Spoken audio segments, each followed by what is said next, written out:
नासिक से अहमदाबाद तक की जीएसआरटीसी बस में। सिंगल स्लीपर है, ये डबल स्लीपर है। ठीक 6 बजे हम निकल चुके हैं नासिक महामार्ग बस स्टॉप से।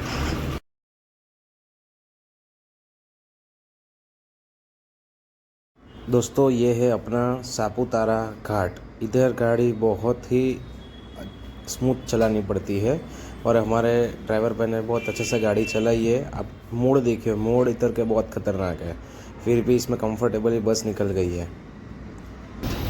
ये आ चुकी है अपनी गुजरात महाराष्ट्र की बॉर्डर। अभी हम महाराष्ट्र को क्रॉस करते हुए आ चुके हैं गुजरात में। हम आ चुके हैं सूरत सेंट्रल बस स्टॉप पर।